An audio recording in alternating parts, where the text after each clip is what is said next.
have them.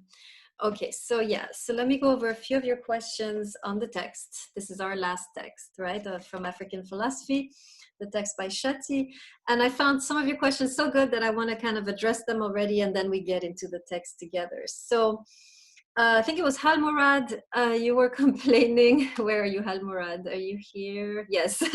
You were complaining about his blanket statements, right? For example, being is force and force is being, and that's it, no proof, no. Right? I understand your frustration. I would refer you to modern physics, right? He's aware of the findings. Of course, modern physics is still in evolution, right? People are, most physicists wouldn't make the jump that he makes, right? That matter is energy, right? So, but there is an ambiguity, right? We've seen, if you study, I put it in the chat, the double slit experiment, right? This is the one that is the strongest, where you have, right, this is with particles of light, you have these particles acting like both a particle and a wave, right? There is this idea that, we are both matter and energy intermingled. Of course, he's making a big leap. Most physicists are cautious, right, when they talk about these things, but there is some evidence, right? Not evidence, but some indications, right, in modern physics, much more than before. When you were talking about Newtonian physics, right, everything is just matter acting like little objects, right? Now, as we get into the 21st century, more and more, right, scientists are acknowledging that maybe the basis of life is not matter, but energy, right? This is some of the findings. So he is, of course, alluding to those, but of course not going into it. Does that help a little bit, Halmurad? Yeah, I can see how you connect that with modern physics, yeah, and the new developments. That's the best way I can defend his position, right? Okay, good. Yes, Perez, you've been asking this question over and over again, so I'm going to address it today. What kind of law, he's asking, would come out of African philosophy? In other words, what kind of morality, what kind of moral principles, right, are we, and eventually, of course, law for the society. So today we're going to talk about that. What is good and what is evil? And therefore, of course, what laws can be made, right? So we'll be addressing this today. So finally, was it Pane who was complaining about how some of these ideas can be found in the West, or wondered why Western philosophers would not also have come up with these ideas? Pane, was that you? Okay, yeah, so you're right. Yes, there are a number, right? Kierkegaard, Marcel, Levinas, right? So these are all the existentialists in general. It's interesting, right? The existentialist philosophers usually actually have stumbled upon these ideas that African philosophy is developing. And you saw already with Levinas, who in my view counts as an existentialist, right? How this is happening. Buber, right? These are all Western trained philosophers who have stumbled on these ideas. So Shutte and Senghor are not being completely fair to us, right? We have done a little bit of progress also. Are you good, Pane, for that point? I'm going to look at a couple more points. Okay, Perez, you have a question. Go ahead. Yeah, I didn't mention it in my reading assignment, but it hit me right now talking to Sosa in the group thing. With this idea of trying to, be more communal and creating a community, how do you defend against nationalism? How do you? Does that make sense? Yeah, it does. Remember, Senghor and Shutte, I think, are aiming beyond the community to a community of nations, right? So the aim is not to be, here we are, negritude, whatever, right? The goal is eventually to participate in the broader community of nations. So the goal, you find yourself to connect, right? It's not you find yourself to then go around by yourself, right? The ideal in African philosophy is always, why do you find yourself? So that you can offer yourself, right? We'll see this with Shutte. So it's self-realization in order to connect, in order to join the greater community. So you do miss you bypass the problem of nationalism in that way. Does that make sense, Perez? It does, thank you. Good, yes, let's not forget the ultimate goal, which is the community of nations, right? Good. So Pani again, I liked what you said, this idea of connecting with nature. Could one be living in nature by oneself, right? And still reach this high level of maturity and growth and self-realization? Yeah, perhaps, if you see, of course, nature as a living being, right? That you, if you go through the 3 stages, right? Nature certainly is full of living beings that can bring you consciousness of yourself and so forth. I guess you should watch Mowgli, right? The story, right? This is some, you have, right? This idea. So yeah, I'm open to this idea. I don't know if Shutte would be open to it, but it certainly, it vibes very well with the African context of nature being animated by spirit, right? So if that's the case, nature is almost a person. So perhaps, right? So I kind of liked what you said there, Pane. And finally, yes, still, Pane, you're on the spot today. Where are you, Pane? Yes, last point, which I want to clarify. So Pane mentions that, yeah, how is this self-realization when it's the other who realizes me, right? So he's saying it should be other realization, right? So he's reframing it. So Shutte would answer, no, it's still self-realization, because the other doesn't make me, the other awakens me, right? So there is something deeply mine which awakens at the contact of the other. So it's not like the other is like brainwashing me into becoming who I am. I am a self, but I am only awakened as a self through the other. Does that make sense, Pane? Yeah, so that's good. So that should clarify a little bit. Any other? Oh, one last one. Zabala, where are you, Zabala? Okay, Isabella, interesting idea. This idea of God, which you, so you're a little bit uncomfortable with Shutte and also Senghor talking about God. And you're saying, well, they're still under the colonial monotheistic, influence. So I think when Shutte is talking about God, he's talking about the African version of God, which is found in animism, meaning that God is everywhere. Oh, Not a European concept. Okay, I get it. All right. Yeah, okay, that's what sort of threw me off. Yeah. So the fact that they use the word God, of course, he's translating the African concept of God in English, but their view of God is completely different from the monotheistic, because it's everywhere in nature. I get it. The monotheists would be horrified. Got you. They are horrified, to know that God would be immanent like this. So yes, that's what he's meaning. So he's saying, right, our concept of God vibes very well with modern physics, and of course with with modern physics. They're saying modern physics is finally stumbling upon our understanding of God as within all of reality, right? So I wanted to clarify that. Gotcha. Okay, thank you. Great. All right, any other questions? Someone needs to be clarified before I get it, because this is really the last day that we do on these guys, so it's good time to bring up any concerns. Okay, so here's the outline. Today, I will simply talk about serity, number 1, concept of serity, number 2, the concept of Ubuntu. Ubuntu derives from serity. If you don't have a clear understanding of serity, you don't understand what Ubuntu is. It just sounds like a nice poem or, a proverb, right?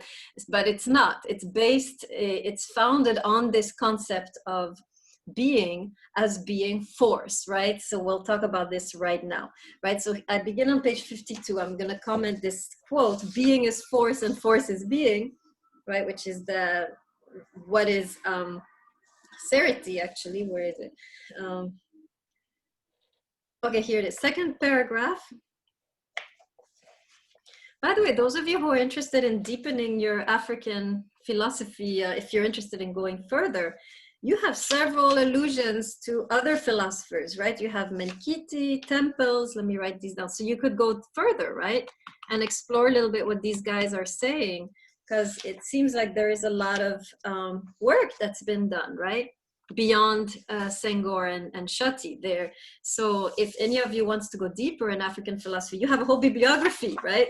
As you're reading these texts. I wonder if he has an actual bibliography. He does. Are they there? Let me check. I'm just curious now. Menkiti and Temples. Yeah, Menkiti, good. And then Temples.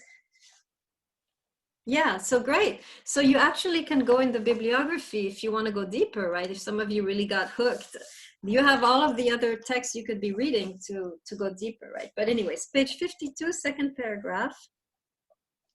Are you there? Wave at me. Okay. So he's saying, according to Temples, so this is another African philosopher, right? Wherever European philosophy would think of being or substance, traditional African thought thinks of force. Okay, substance simply means that the being is sitting there in itself, doesn't need anything else to exist. That's what substance means, literally, right? So substance is a being that needs no other to exist. So this is a medieval definition of substance, right? So he has this in mind when he's talking about substance. In European philosophy, every being stands by itself, is independent of others, doesn't need others to be, including human beings. And of course, he's going to go against that, right? He's going to say, well, us, traditional African thought, thinks of force, meaning on the contrary, there is, right, we become through the other, right? So he's reversing completely this European medieval concept of beings as being substance in themselves, existing without any other influence, right? So he goes on to say, right, I believe that we should most faithfully render the Bantu thought in European language by saying that Bantu speak, act, live as if for them beings were forces. Force is not for them an adventitious accidental reality. Force is even more than a necessary attribute of beings. Force is the nature of being. Force is being. Being is force. Okay, so this is the idea, right? Just to translate, he's seeing the essence of our existence as energy rather than matter, right? Force, energy. Right? So if we start to shift our perspective from a materialistic view to an energetic view, everything changes, right? What it means to be human, what it means to be fully accomplished as a human being. Everything shifts. What is ethics? What is the ultimate goal of society? Everything shifts, right? And so that's the shift we have to make from the beginning if we're going to really enter the African worldview and understand everything that comes out of that, right? Their view of society, their view of the ultimate society, their view on human nature, what is the ultimate human, right? All of this falls under this. So you first, of course, have to be convinced that being is force, right? And for this, again, like I said to Halmurad, I invite you to study contemporary physics and see what you make of it, right? See if some of the discoveries and explorations, indicate, right, perhaps point to this idea of being is force, force is being.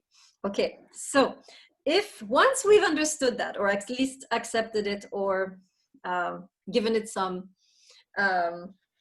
given it a chance, right, given this idea a chance, then we see that several consequences. First consequence, human being.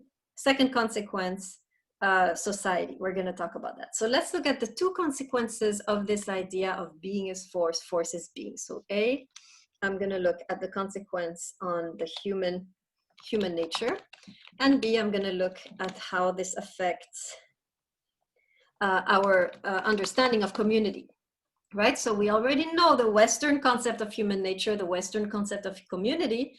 Now we are going to switch. What does the human really mean in the African perspective? What does community? What does the ultimate community, what should it be aiming for, right? And we'll see that. Okay, so first thing we realize, right? If we are energies, and we've talked about this before, right? So we're repeating a little bit. Then as he says here on page 54, we are constantly influencing each other, right? Let's look at the quote. Yeah. Second line on 54, human beings, are you there? Put your hand. I don't see any hands. Okay, good, thank you. Human beings continuously influence each other, either directly or indirectly, and so forth. And he includes the ancestors, which is a whole other story. But yeah, in a way, right? We carry our ancestors within us in that sense. They influence us, right? You could say that. So notice the word influence, right? In flux, right?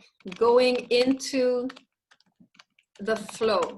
So in other words, we are all energy, and the other energy affects my energy, but doesn't necessarily coerce it, right? This is not about you having power over me. This is you influencing me. Do you see the difference? This is not about the other person, you know, putting a spell on me, right? I'm there. My flux is working, but I am receiving now your influence, and this is shifting me within me. So in other words, what is happening is not two objects hitting each other, it's two objects merging with each other, right? I'll explain maybe with some example, right? I'll give you an example in 2 seconds, but for now, just finish explaining. He says this, that the other becomes a part of me. Let's look at this. So page 54, page 55, page 57. Okay, let's look at 57. Where it says the other, yeah, in receiving it, I become more myself. So this is, right, this is not an example of the other kind of possessing me like a demon. It is an example of the other dynamizing me, awakening me, energizing me, right? Me, right? Something awakens at the contact of the other. So that's, I think, what he's saying. So this is not about the other, right? Brainwashing me, putting a spell on me. This is about the other awakening me to who I really am, right? Which we saw this with Levinas, same idea. So he says this here, second to last line on page 57. Are you there?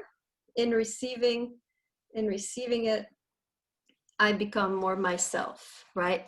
So we're not used to this, right? We tend to be blocking off others and be like, I want to be myself, stop influencing me, right? But what he's saying is actually, as we allow the others to flow into our lives, they are awakening aspects of ourselves. Some of them are pushing our buttons, but others, right, are even the buttons are awakening things, right? So let me give you an example, right? So in other words, so make sure you write this down, right? This is about the other activating me, dynamizing me, and not about the other brainwashing me, right? That's how this influence takes place. It's not the other pours their essence into me, it's the other awakens my essence. Okay, so let me give you an example. Okay, suppose we're all like in quarantine, right? Kind of, some of you aren't, but whatever. So suppose you finally get a chance to go out and hang out with a friend, right? And this friend is amazing, you have a great conversation, and you come, and maybe you didn't agree on everything, but you come home different than when you left home, right? How do you come home after a good, intelligent conversation with someone? Tell me, what is your state of being when you come home? Good, energetic conversation, intelligent. The person doesn't agree with you, but it was an intelligent debate. How do you come home? Let me hear some of you. Tired, yes, depends on the person, right? How else? It could be refreshing. Okay, yes, right. I'm telling you, there's a conversation where you feel, right? We'll talk about the conversations that drain in a second, right? We'll talk about that. But suppose, Allegre, don't worry, I'm getting to those people, right? But if suppose it's a good conversation, you come home, you're uplifted. Coco is sad because this is very rare, right? Exactly, Pane, you come with a new perspective, or you've rethought your own perspective, right? You come in a way more than you were. Right? This is what he means, right? The other, in a way, lights us up in a way, right? Now, let's take the example of Alegre, where you come home tired, drained. What happened? Is it not working? This idea of what's going on? What kind of people drain us? Tell me. Let's analyze this for a second. Those friends and family members that are black holes in our lives, right? What are they doing? Delmas, go ahead. They're usually the ones who challenge us or ask a lot of us, especially of our time or effort. Yes, but that can be stimulating. So what is the difference between that first friend who has a stimulating conversation and you come home excited, and the friend where you come home exhausted? What's the difference? What kind of people exhaust us? Let's think about that. It's not just a challenge, because you can be uplifted by the challenge, right? So Mhm. I see a couple more hands. Okay, Allegre, go ahead. Try to answer your own question. Maybe through like some self-introspection that I realize my beliefs might not be on par, or to realize like what I've built is not really what it is. So I have to restructure like what I've learned. That Is could that make you feel tiring? tired. Is it Sometimes it tiring is. for you? When you have like a very exhaustive and very detailed debate, it does become very like pushing your limits of what can you understand through your own beliefs. Okay, I okay. quite enjoy that. Bullheaded people. Explain to us, Kim, what you mean by bullheaded people. I'm intrigued. I guess just in general, and I'm guilty of this myself, as I'm sure most of us are, but when you're kind of narrow-minded and you're not open to suggestions and you just kind of, no matter what somebody else is telling you, like you just see your way and that's the only way. Okay, very good, right? So this could be you or your friend, where you in a way are refusing to allow the influence, right? You're fighting it, or they are, right? Now, when you are refusing to allow the influence to affect you, are you communing with your friend, or are you separating from your friend? What's going on? Which one is it? Are you asking me or? Whoever, yeah. Oh, Sosa answered for you. Absolutely, right? If you remain impermeable, if you refuse the influence, or your friend refuses the influence, you're like, no, no, no, no, no, stay out of my life, right? Don't tell me this, I disagree, I will never believe what you say. You are in a way causing the separation. Now, when you separate from your friend, are you getting higher life force or lower life force? Higher energy or lower energy when you're in a state of separation? Lower, very good. Okay, so now the person who is refusing, who is bullheaded, are they low energy or high energy? Usually bullheaded people, how would you, based on everything I said, do you qualify bullheaded people as low energy or high energy people? Low, right? Pario, why? Remind us, review. Because they're not open to a change. They're not open to allowing the other to affect them. Right, and so they're not connecting, and therefore, in general, they're not connective people. In general, therefore, they are isolated people. In general, therefore, they are lower energy, right? The more isolated, the lower energy you have, because you're not being fed constantly, right? So when you're dealing with a low energy person, how do you expect to come home after that conversation? Allegre. So I'm supposed to be like, I guess I'm supposed to believe that by separating we be in a lower energy because we're not, I guess, communicating effectively. Well, you were open, right? You wanted to have a conversation, but the other person was bullheaded. No, But we could be now, both bullheaded. so what? We could both be bullheaded and we'd be lower energy by itself. Exactly, but let's assume you're not bullheaded and they're bullheaded. How you come home nevertheless? Exhausted. Exactly. Okay, that's my point. Oh, okay. Oh, all right. Go on. Yes. So that's the idea. I'm coming, Sosa. I'm coming. So that's the idea, right? When you come home tired, it's because you've been dealing with a low energy person, i.e., a person who is generally impermeable. So you're not able to come in. They're not coming out. They're themselves, black holes of energy.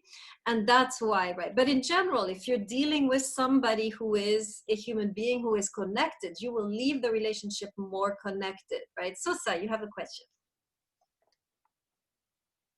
So no, yeah, agreeing or disagreeing, Sosa, right, is not the problem, right? The problem is how much are you allowing the other person to influence you? Doesn't mean to change your mind, means to influence you. For example, imagine you're a Democrat and you're talking to a Republican, okay? Let's pick a horrible topic like which president is the best? All right. So you have your position. You're not going to vote for someone else, Trump or Biden, right? But so you're both disagreeing is not going to change. However, you're able to listen why the other person wants that, and you're able to see, oh, that makes sense, I get it, and you're able to see the how it makes sense. You're able to see them now more than just a complete idiot, right? And likewise, they're able to see your position. At that moment, something in you has shifted. Anytime you are open to hearing the other person's perspective, doesn't mean you change a perspective, but it means something in you inevitably will shift. Am I making sense on this? Put your hand if I made sense. Okay, so there's a couple of people. So Perez, right, in this context, is there good energy, bad energy? It's simply, is there energy or no energy? High energy, low energy. There's no good and bad in that context, right? It's just, if you're a high energy person, this in the context of African philosophy we'll see is considered as good. If you're a low energy person, and if you are, anything you're doing to contribute to being low energy, this is bad, right? People are not themselves good or bad. We'll talk about this in a second. So, so it's not about negative energy as much as it is about this isolation, which is done through bullheadedness. I don't listen, I'm impermeable, you're an idiot, I know everything, right? Judging everybody. This is low energy, not negative, but it amounts to the same thing in a way. Okay, so basic idea, right, is that because we are energy, we are constantly, first of all, connected, and in a way, the other always should, always, if I'm open, influence me. If I'm closed, I will not get the input of the energy. I will remain low energy, right? So it's important to be open to the influence, not because it will necessarily change my mind, it doesn't have to, but it will certainly shift something once you really hear someone out, right? So that's the idea. Now, let's look at this view of community, right? This is my second point. What does this entail for community, right? So here's on page 57, what he calls the goal of community. Go to the big paragraph there and you see the 1959, the second 1959, who is there? Put your hand in the screen. Okay, I'm gonna read right there. And as this nature is understood in terms of serity or of vital force, now he's going to go from vital force to morality, right? What is African morality? And of course, to answer Perez, what law will come out? What laws will come out of this morality, right? So he says this: the moral life in all its individual, social, political ramifications is understood as the struggle to increase the power of this force. In other words, what is moral is what contributes to the increase of the life force. And what increases it? Tell me, remind me. What's the best way to increase life force? You have life force. Everyone else has life force. How do you increase the overall life force?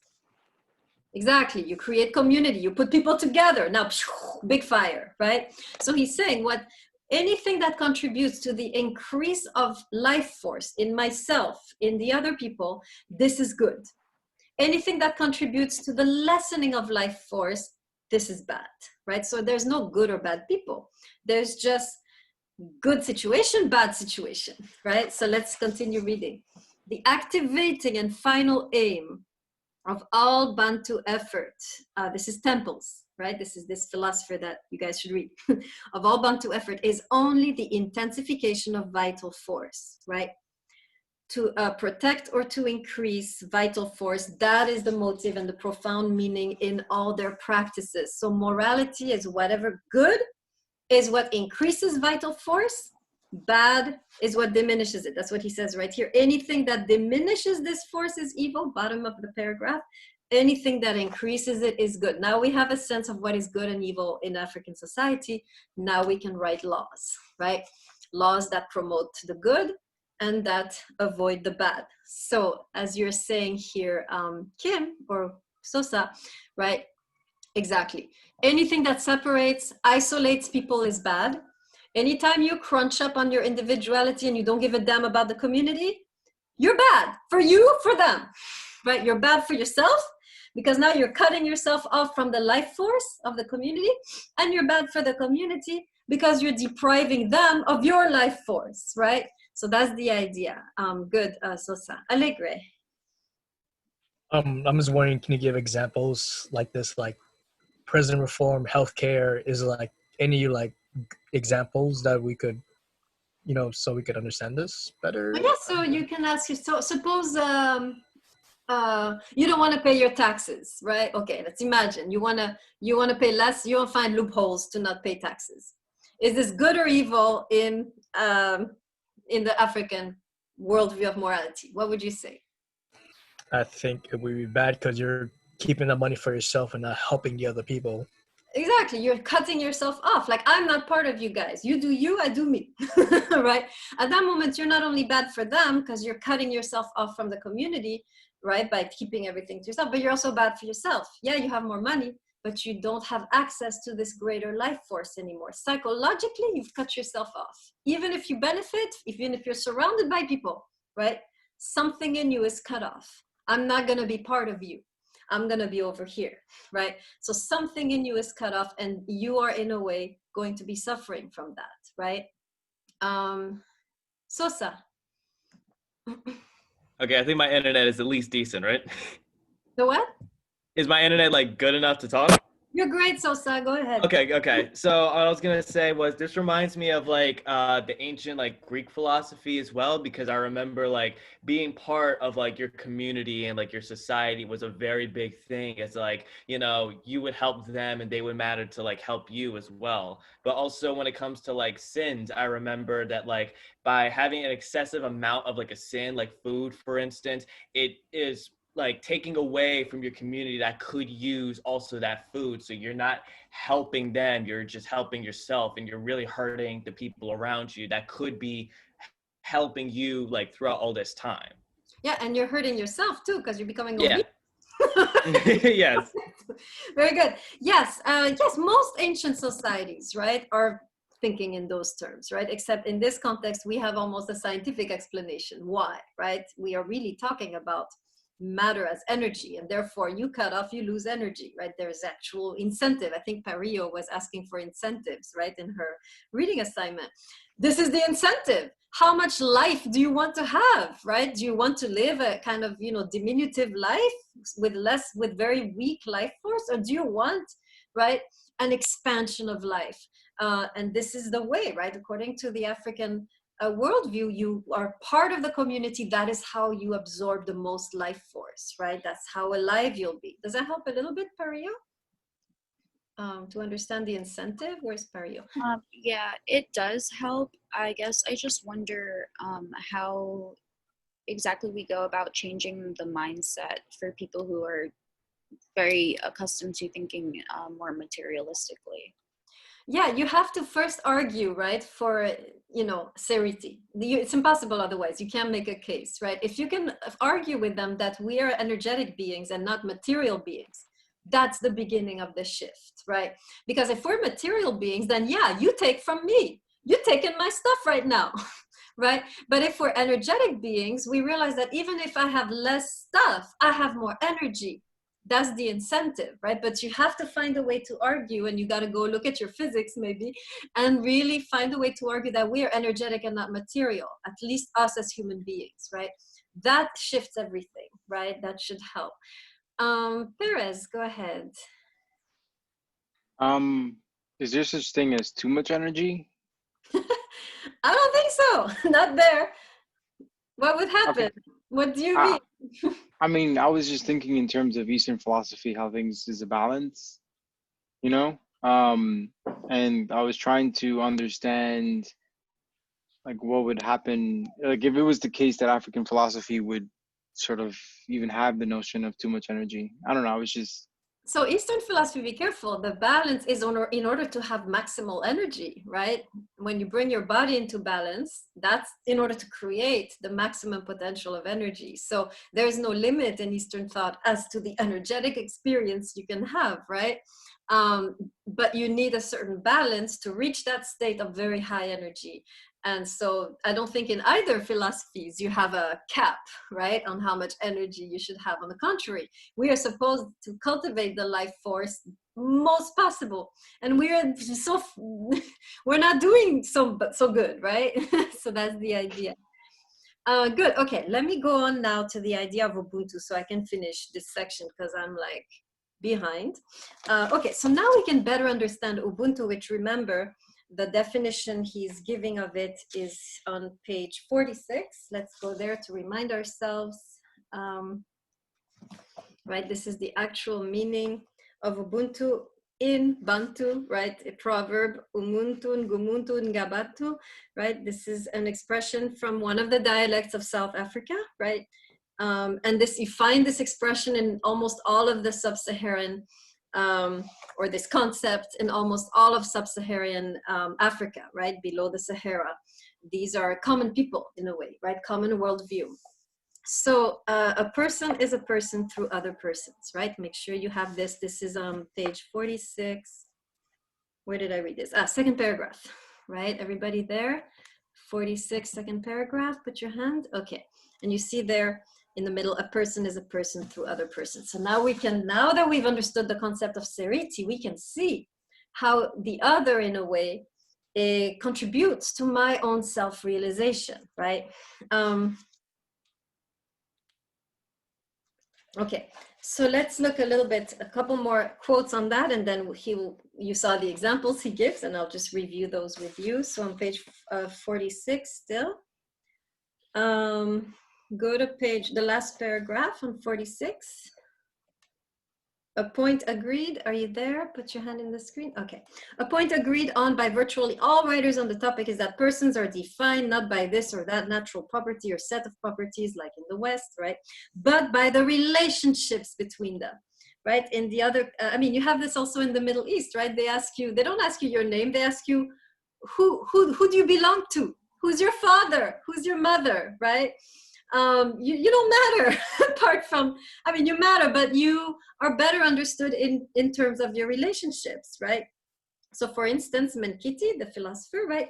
In the African view, it is the community which defines the person, not some isolated static quality of rationality, will, or memory, right? This is a jab at Kant, who said that, what makes me truly me is my reason. I have it in me, it's in it. I know what to do. No one taught me, right? I didn't need scripture. I didn't need nobody to teach me. I know this. I'm born with it. And in the African concept is maybe you're born with it, but it doesn't develop unless you are in relationship. I think they would argue, right? Of course, I think they would agree with Kant that, yeah, we have something in us which is part of our moral fabric. But unlike Kant, who seems to think we're all enlightened, right?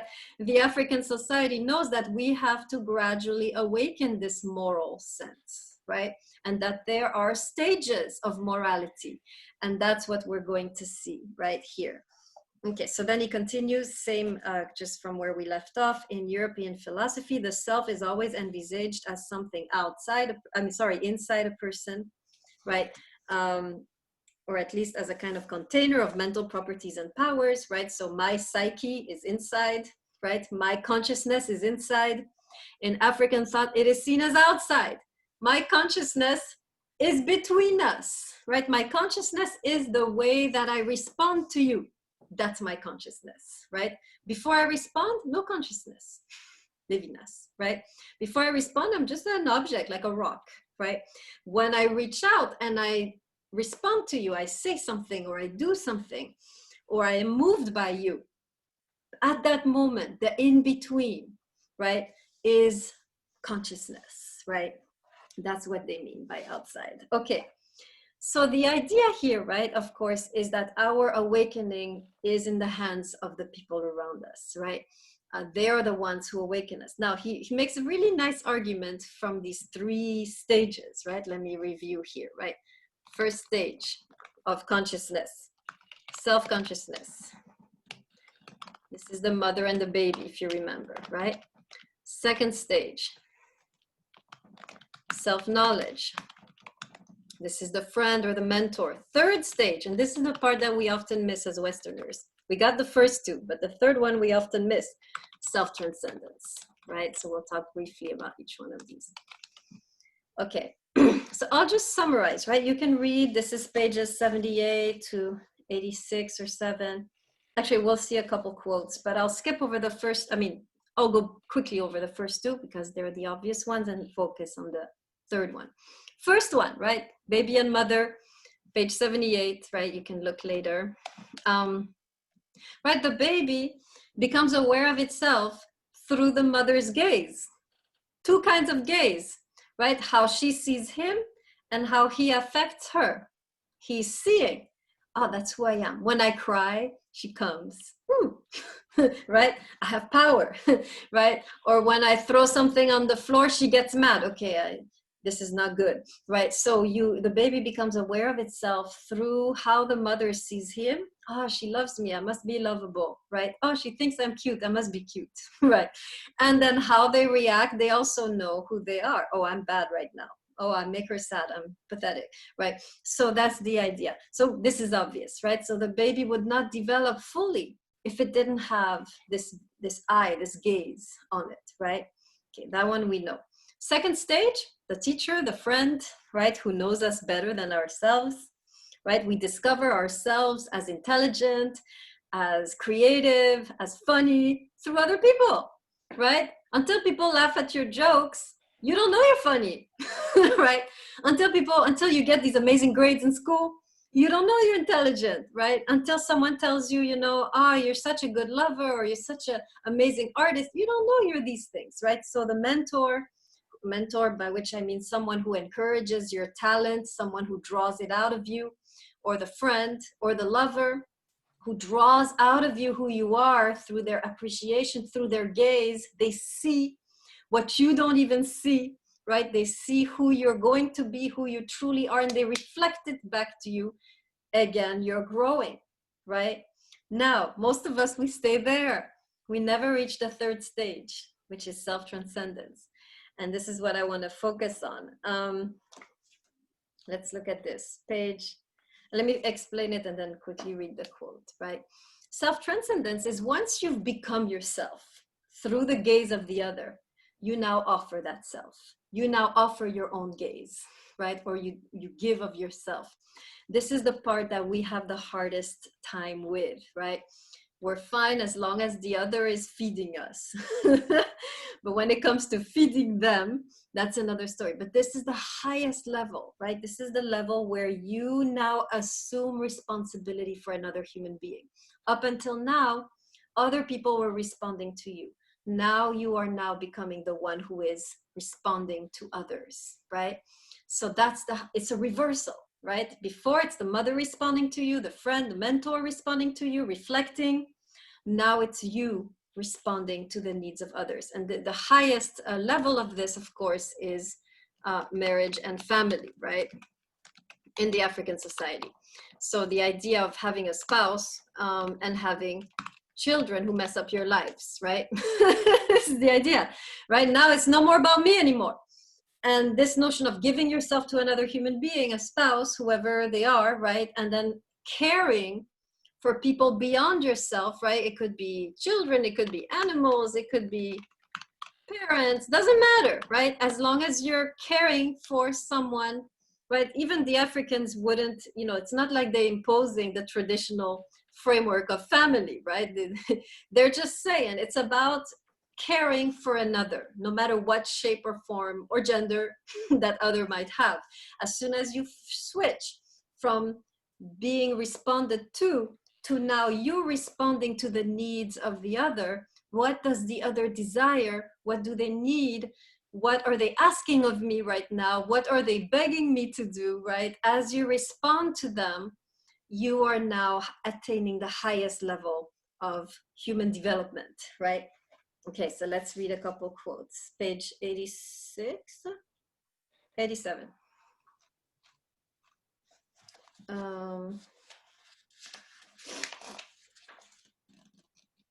Okay.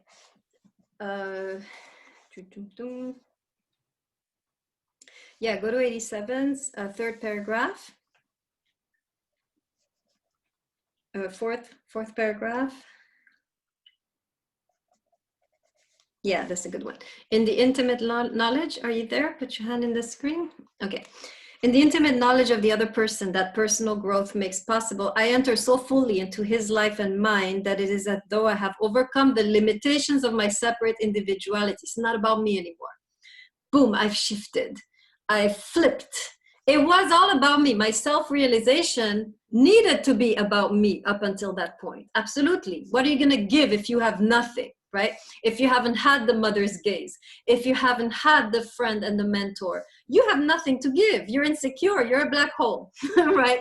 So of course you have to go through the first 2 steps before you can do the 3rd step. A lot of us, however, in the 3rd step, we are still looking for the mother's gaze. We are still looking for the friend and for the affirmation and for the other to reflect us, because we never got it before. This is the essence of the problems between couples. Any of you in a problem in a relationship, look back. Did I successfully complete the first 2 stages? Did I receive the mother's gaze?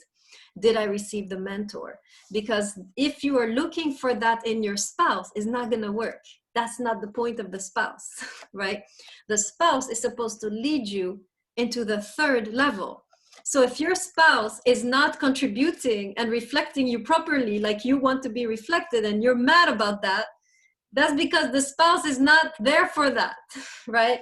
So anytime your boyfriend or your girlfriend, not contributing to your self-image and pulling you in a direction you don't want to go with them, right? Anytime you sense they're pulling you in a direction you don't want to go and it feels uncomfortable, this is it. This is the 3rd level, right? Where the spouse is leading you beyond yourself. It's not about you anymore, to this state of other self-transcendence, right? Where was I? 4th paragraph. In the intimate knowledge, blah, blah, blah. Limitations of separate individuality. We seem to share a common mind. This is self-transcendence. You remain yourself and you have to become yourself first, but you have overcome your separateness and closedness so that you are able to fully enter into the life of another. The same is true of the love I have for the other person. It is a gift love, not a need love, right? Need love is the first 2 stages. You have to finish those before you get to the 3rd one. If you have problems in the 3rd one, it's because you are thinking need love instead of gift love, right? The moment you shift to gift love, is going to go very smoothly, right? So that's the idea here, right? Which often this is the 3rd one where we fall apart. Most relationships fall apart because the first 2 steps didn't take place, right? The first 2 realizations didn't take place.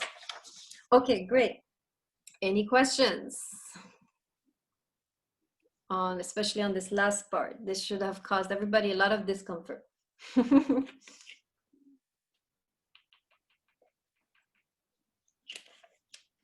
Okay, Kim, go ahead. So I guess in a situation where if you're saying that somebody hasn't reached those first 2 stages and they're in a relationship, how do you go back and obtain those 2 stages? Oh, such a good question. Why didn't I anticipate it? Oh, well, yeah, what do you do? I think you have to find a way. You do have to, first thing you do is stop finding it in them, right? First thing you realize is that they're not the ones supposed to give me this, right? And then you have to find a way, right, to ground yourself, right? So sometimes it means finding a mentor, right? Sometimes it means finding good friends. Sometimes it means finding some spiritual path, right? Or Delma's community, right? Absolutely. But the shift, at least the first thing you can do is stop expecting them to reflect you. They're not there for that, right? Your child and your spouse is not there to reflect you. So you have to find a way to know who you are, perhaps by achieving yourself, maybe through the career or through some kind of community action, right? But just in itself, shifting your expectations away from them is in itself profoundly liberating, right? And then you have to find a way to ground yourself without perhaps the mother's gaze, without maybe having the friend, right? These are deep spiritual practices where you find a way to nurture yourself, right? And that would be the only way forward, since you can't bring your mother back, and mentors are hard to find, but there has to be a way that you can ground yourself spiritually, so you are grounded, you know who you are, and then you can go back and give of yourself, right? Am I helping a little bit, Kim? I don't feel like I said much. Oh, I think that helps. Thank you. At least, right, realizing it's not them who should do it, that's already huge. And then trying to seek what do I need to feel grounded? What do I need to overcome this, you know, this insecurity or this depression or this anxiety or this fear, all these, you know, feelings we have that are destabilizing? How can I now find a way to deal with those myself, and then I can bring something into the relationship, right? Delmas, what did you mean by community? I'm curious.